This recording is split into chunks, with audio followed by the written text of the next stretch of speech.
Hi guys, myself Vishnu Yadav. Welcome to my YouTube channel Vishnu coaching centre. प्यारे बच्चों, हम लोग टेंस पढ़ रहे हैं और टेंस में प्रेजेंट इंडेफिनिट को पढ़ रहे हैं। पार्ट 1 में आपको बताया गया है कि टेंस क्या होते हैं, टेंस के कितने रूप हैं, कितने प्रकार हैं, ठीक है, क्या होता है प्रेजेंट, क्या होता है पास्ट, क्या होता है फ्यूचर, ये सब बताए गए हैं। और आज हम जो है आप लोगों को प्रेजेंट इंडेफिनिट टेंस का इंट्रोगेटिव और इंट्रोगेटिव नेगेटिव को बताएंगे। और पार्ट 1 में आप लोगों को अफर्मेटिव और उसका अफर्मेटिव और नेगेटिव बताया जा चुका है। तो चलें प्रेजेंट इंडेफिनिट यहाँ लिख लेते हैं। प्रेजेंट इंडेफिनिट, इसका क्या पढ़ना है, इंट्रोगेटिव एंड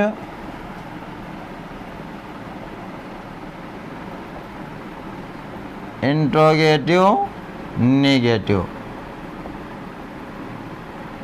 ठीक है बाबू, ध्यान देना। हम लोग प्रेजेंट इंडेफिनिट टेंस का इंट्रोगेटिव और इंट्रोगेटिव नेगेटिव पढ़ेंगे पार्ट 2 में, यानी भाग 2 में हम लोग यही पढ़ने जा रहे हैं।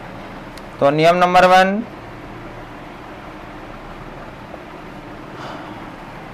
इंट्रोगेटिव नेगेटिव समझने से पहले जरा सा एक चीज आप लोग थोड़ा पीछे आए। पार्ट 1 में मैंने आपको क्या बताया कि प्रेजेंट इंडेफिनिट होता क्या है, कैसे आप जानोगे, कैसे पहचान है इसका। आपको बताया गया है कि इसके हिंदी वाक्य के अंत में ता है, थी है, ते हैं आदि शब्द आते हैं। ये तो पता है कि नहीं पता है? जब पता है तो चलें आप। इंट्रोगेटिव नेगेटिव क्या होगा, जब वाक्य का प्रारंभ क्या से शुरू हुआ हो, किससे शुरू हुआ हो, क्या, यानी वाक्य के सबसे पहले क्या लगा हो, तो उस क्या की अंग्रेजी हम सब्जेक्ट के अनुसार या तो डू लगाएंगे या तो डज लगाएंगे। तो वही लिखे यहाँ, जब वाक्य का प्रारंभ क्या से हुआ हो तो उस क्या की अंग्रेजी हम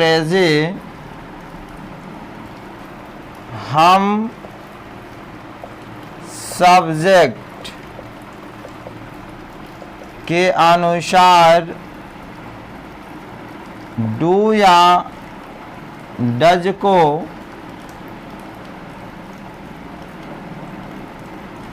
वाक्य के सबसे पहले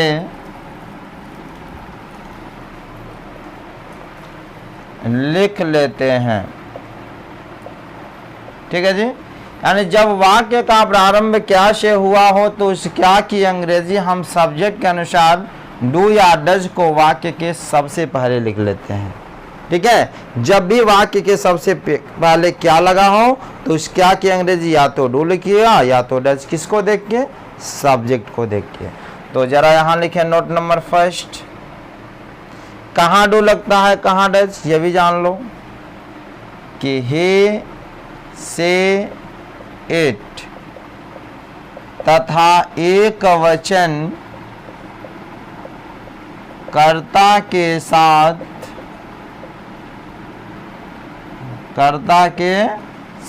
ही से इट तथा एक वचन कर्ता के साथ हम डज का प्रयोग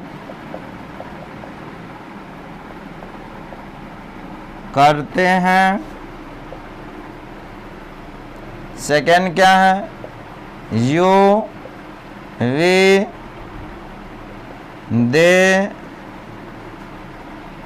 आई तथा बहुवचन कर्ता के साथ हम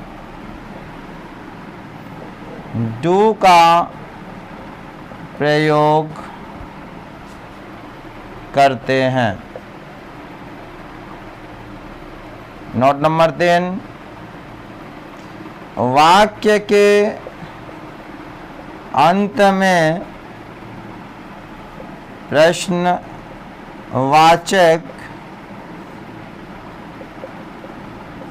का चिन्ह ब्रैकेट में ऐसे अवश्य लगा देते हैं।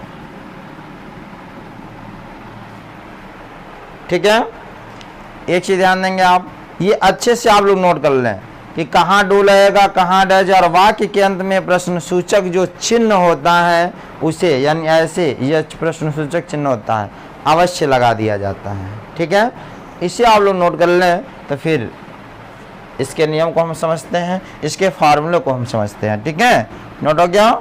चलिए, बहुत अच्छी बात। देखिए, अगर किसी भी वाक्य में नहीं का प्रयोग हुआ रहे तभी नॉट लगाइएगा, और यदि नहीं का प्रयोग न हुआ रहे तो नॉट का प्रयोग हम नहीं करेंगे। दोनों मैं एक साथ बता रहा हूं, इंट्रोगेटिव एंड नेगेटिव, एक साथ मैं फार्मूला लिखा रहा हूं इसका।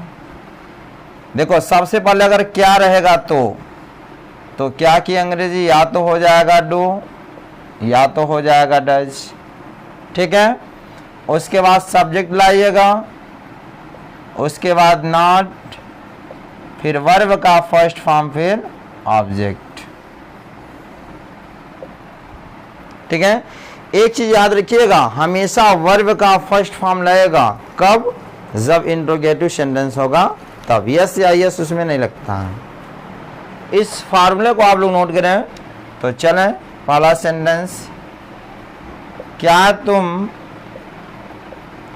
रोज स्कूल जाते हो? सेकंड, क्या बढ़ई एक मेज बनाता है? ठीक है, थर्ड नंबर देखें, क्या वे नदी में नहीं तैरते हैं? ठीक है, फोर्थ, क्या राधा एक पतंग नहीं उड़ाती है? ध्यान से समझने का कार्य करें आप। देखो, वाक्य का प्रारंभ किससे हुआ?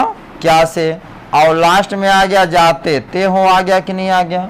तो ता है, ती है, ते हो, ये प्रेजेंट इंडेफिनिट टेंस की क्या होती है? पहचान होती है।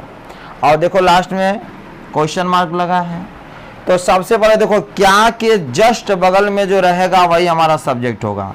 ये सब्जेक्ट क्या है जी? तुम है। तो तुम की अंग्रेजी क्या होती है? यू।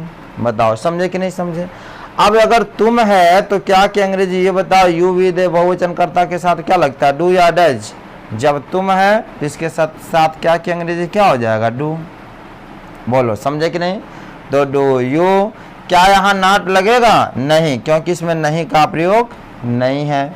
वर्ब हमेशा हिंदी वाक्य के अंत में रहता है। जाते, जाना की अंग्रेजी गो। कहाँ जी? स्कूल ना। Do you go to school? रोज कह रहा तो रोज की अंग्रेजी क्या होता है? डेली।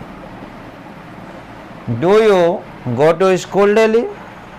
ठीक है, सेकेंड देखते हैं, क्या बढ़ई एक मेज बनाता है? अब यहाँ देखो, क्या के बगल वाला सब्जेक्ट है बढ़ई। बढ़ई की अंग्रेजी क्या होती है जी? The carpenter. The carpenter. अब जरा आप ये बताओ, बढ़ई एक वचन है कि बहुवचन है? बढ़ई एक वचन है ना। जब एक वचन है तो क्या की अंग्रेजी क्या हो जाएगी? डज, जो कि मैंने आपको इसके पहले नियम में बता चुका हूँ।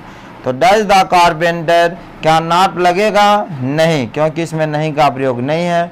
तो वर्ब ढूंढो, वर्ब लास्ट में रहता है। बनाता, बनाने की अंग्रेजी क्या होती है? डज द कारपेंटर, बनाना, बनाने की अंग्रेजी क्या होती है? मेक, क्या एक मेज है ना, a table. Does the carpenter make a table, क्या वे नदी में नहीं तैरते हैं? अब क्या के बगल में जो है वही सब्जेक्ट है, तो वे की अंग्रेजी क्या होती है? दे।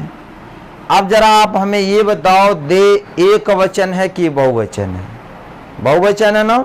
जब बहुवचन है तो यहाँ क्या की अंग्रेजी क्या हो जाएगी? डू, यानी डू दे। अब इसके बाद क्या लगेगा? नॉट, क्यों? क्योंकि इसमें नॉट का प्रयोग है, नहीं लिखा है ना, तो क्या हो जाएगा? नॉट। Do they not. उसके बाद वर्ब, वर्ब लास्ट में, तैरता, तैरते, तैरने की अंग्रेजी क्या होती है? Swim, SWEEM। Do they not swim, कहाँ जी? नदी में। में की अंग्रेजी in the river. Do they not swim in the river. 4th number देखते हैं, क्या राधा एक पतंग नहीं उड़ाती है? लास्ट में ती है आ गया, माने प्रेजेंट इंडेफिनिट हो गया। और क्या के बगल में राधा है? तो राधा। अब जरा आप ये बताओ, राधा एक वचन है कि बहुवचन? एक वचन है, तो यहाँ डू की डज, यानी डज हो जाएगा। डज राधा। उसके बाद क्या लगेगा? नॉट। वर्ब हमेशा लास्ट में, उड़ाती, उड़ाने की अंग्रेजी फ्लाई, क्या जी? एक पतंग, ए काइट। बोलो, does Radha not fly A kite. तो प्यारे बच्चों, आई होप इंट्रोगेटिव और इंट्रोगेटिव नेगेटिव का जो क्वेश्चन है आपको ट्रांसलेशन समझ में आया होगा। आया है ना? तो चलें इसे आप लोग नोट करें, फिर हम आगे चलें। आ रहा है कि नहीं आ रहा है? कमेंट करके जो आप जरूर बताइएगा। यदि आप टेंस में हीरो बनना चाहते हो तो शुरू से अंत तक जरूर देखना, और हर पार्ट आप लोग देखते जाएं, बिल्कुल आसानी पूर्वक आपको बताया जाएगा। अगला नियम देखें, अगला पॉइंट क्या है? एक चीज समझने का प्रयास करें।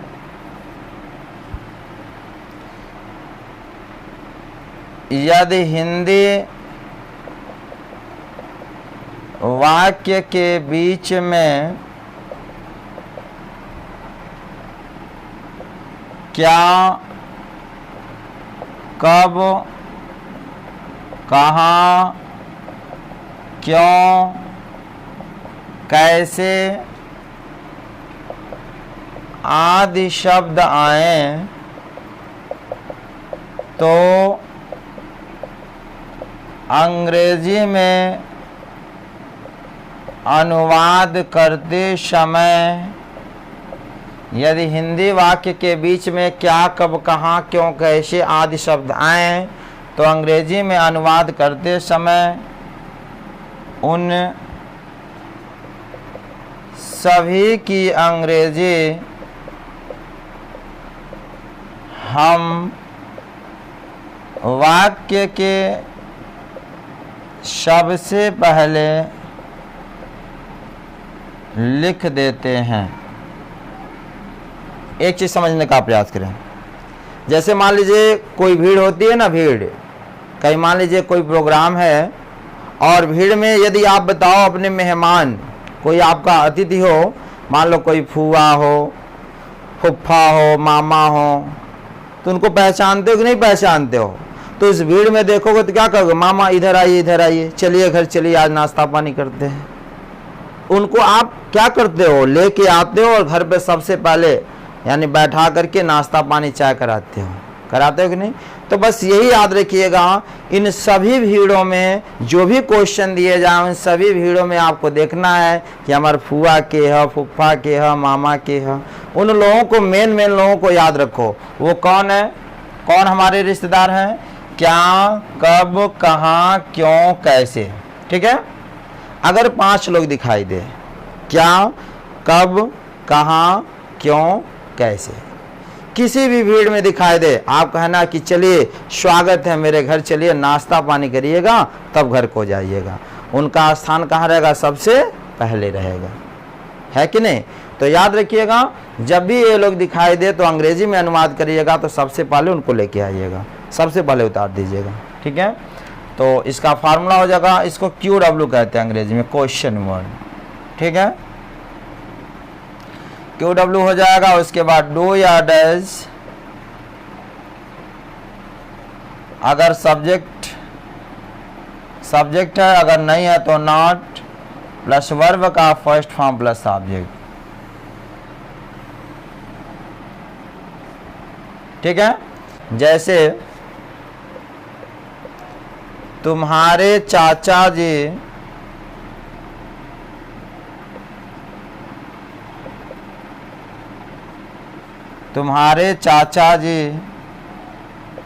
कहाँ रहते हैं।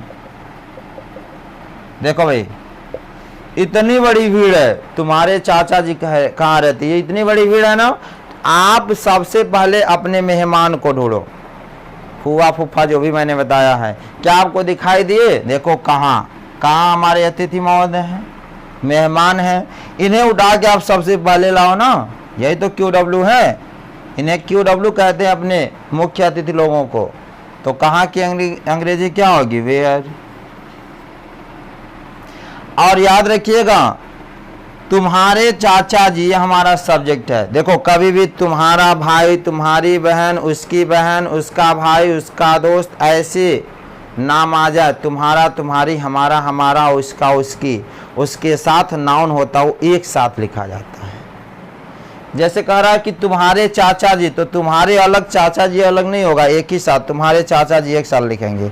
अब तुम्हारे चाचा जी हैं, बताओ, एक वचन है, तो एक वचन है तो डू की डज, तो क्या लग जाएगा, डज। वेयर डज, सब्जेक्ट क्या हो गया, तुम्हारे चाचा जी। योर अंकल, ना तो लगेगा नहीं का प्रयोग नहीं है, वर्ब लास्ट में, रहते, रहने की अंग्रेजी लिव, ठीक है। Where does your uncle live. Second, Anushka पतंग कब उड़ाती है, ठीक है जी, अनुष्का पतंग कब उड़ाती है। अब इतने बड़े सेंटेंस में आप ढूंढो, इतने बड़ी भीड़ में आप ढूंढो, आपके मेहमान कौन है, कब है ना, तो कब की अंग्रेजी, व्हेन। अब व्हेन के बाद आपको ये देखना है सब्जेक्ट कौन है, सब्जेक्ट कौन है, अनुष्का। जब अनुष्का एक वचन है तो डू लगी कि डज, अनुष्का एक वचन है तो क्या होगा, डज। व्हेन डज, फिर सब्जेक्ट क्या हो गया, अनुष्का, उसके बाद नॉट लगेगा, नहीं, नॉट का प्रयोग नहीं है, वर्ब लास्ट में, उड़ाती, उड़ाने की अंग्रेजी फ्लाई, क्या जी, पतंग, ए kite. When does Anushka fly A kite. Thought देखते हैं,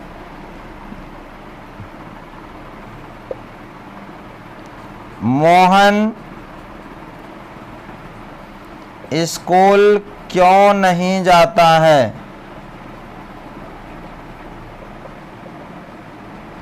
ठीक है जी, मोहन स्कूल क्यों नहीं जाता है। अब देखो इसमें मुख्य अतिथि कौन है हमारे, क्यों, तो क्यों की अंग्रेजी वाई। अब वाई के बाद सब्जेक्ट को ढूंढिए, सब्जेक्ट शुरू में कौन है, मोहन। अब मोहन एक वचन है तो डू लगेगी कि डज, डज लगेगा ना, तो वाई डज, उसके बाद सब्जेक्ट कौन है, मोहन, नहीं लगा है तो नहीं की अंग्रेजी क्या होगी, नॉट। फिर का वर्ब, जाता, जाने की अंग्रेजी go to school. Why does Mohan not go to school, Mohan school क्यों नहीं जाता है। तो प्यारे बच्चों, आई होप ये भी आपको अच्छे समझ में आया होगा। तो चलें अंतिम नियम इसमें देखते हैं, नोट कर लीजिए, नोट हो गया, चलिए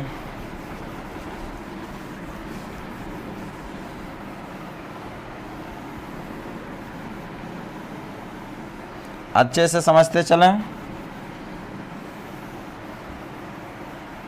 अंतिम नियम देखते हैं, कि यदि किसी हिंदी वाक्य में कितने, कितना, किसका, किसकी,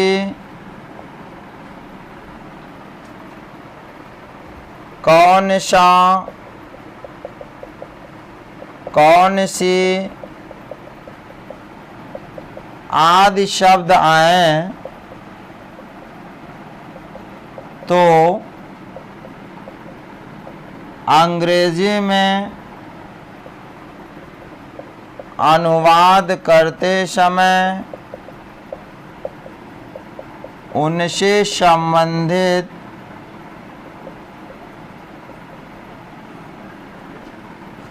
नाउन को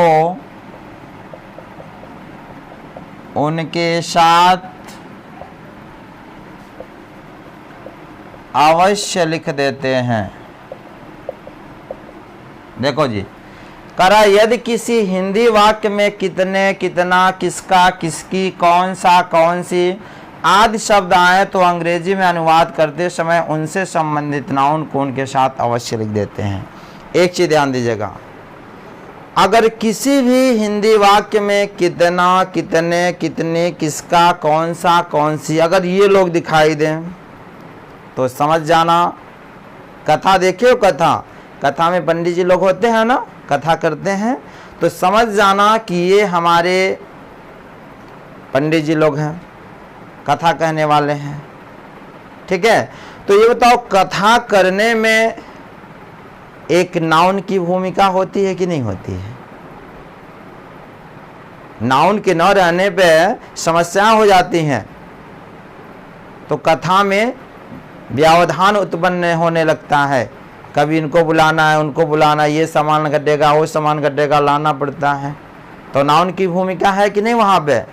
तो याद रखिएगा, कभी भी जब आप कथा कराते हो तो कथा कराते वक्त पंडित जी के साथ नाउन का होना नितांत आवश्यक है।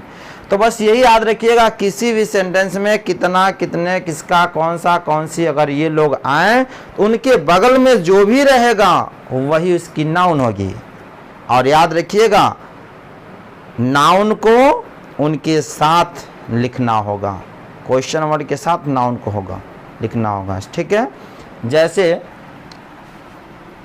फार्मूला हो गया QW। ठीक, QW माने ये पंडित जी लोग हो गए, क्या, कितना, किसका, कौन सा, कौन सी, प्लस नाउन, जो भी उसके बगल में रहेगा वो नाउन होगा। उसके बाद आप लगाएंगे डू या डज, फिर सब्जेक्ट नहीं है तो नॉट, वर्ब का फर्स्ट फॉर्म प्लस ऑब्जेक्ट। जैसे तुम कौन सी पुस्तक पसंद नहीं करते हो। ठीक है जी, तुम कौन सी पुस्तक पसंद नहीं करते हो। अब देखो, आप अपने पंडित जी को पहचानो। सावन चल रहा है ना, सावन बोलो, तो कथा कराना है कि नहीं कराना है? तो कथा कराना है तो अपने अपने पंडित जी को पकड़ के लाओ भी कि हमारे यहाँ कथा कराना है। तो पंडित जी कौन है? कौन सी। तो कौन सी की अंग्रेजी यानी QW हो गया कौन सी, कौन सी की अंग्रेजी विच। अब विच के बाद जो भी बगल में रहेगा वही उसकी नाउन होगी। कौन सा पंडित जी हो गए और जो बगल में पुस्तक है वही क्या हो गई, नाउन हो गई। याद रखिएगा, कौन सा, कौन सी, कितना, कितने के तुरंत बाद जो रहेगा वही क्या होगी, नाउन होगी। भाई अब कथा तभी पूरा होगा। तो विच नाउन, यानी नाउन कौन है, बुक, विच बुक। ठीक है, अब आपको सब्जेक्ट के अनुसार डू या डज लगाना है। सब्जेक्ट कौन है, तुम, तो जब तुम है तो डू लगी कि डज, डू लगेगा ना, तो हो जाएगा डू, विच बुक डू। उसके बाद ये बताओ नॉट लगेगा कि नहीं लगेगा, लगेगा, सॉरी डू या डज के बाद क्या लगेगा, सब्जेक्ट, सब्जेक्ट में कौन है, तुम, तो हो जाएगा यू। उसके बाद नॉट, फिर वर्ब का फर्स्ट फॉर्म, वर्ब लास्ट में है पसंद करते हो। पसंद करने की अंग्रेजी क्या होती है? लाइक। तो हो गया which book do you not like. तो प्यारे बच्चों, आई होप इंट्रोगेटिव और इंट्रोगेटिव नेगेटिव आपको समझ में आया होगा। तो प्यारे बच्चों, अगली कड़ी में हम पार्ट 3 लेकर के आऊँगा, यानी कल आप लोग अपने समय अनुसार 6:30 बजे तैयार रहिएगा देखने के लिए। अगली कड़ी में अगले वीडियो के साथ पुनः मुलाकात होगी। तब तक के लिए धन्यवाद।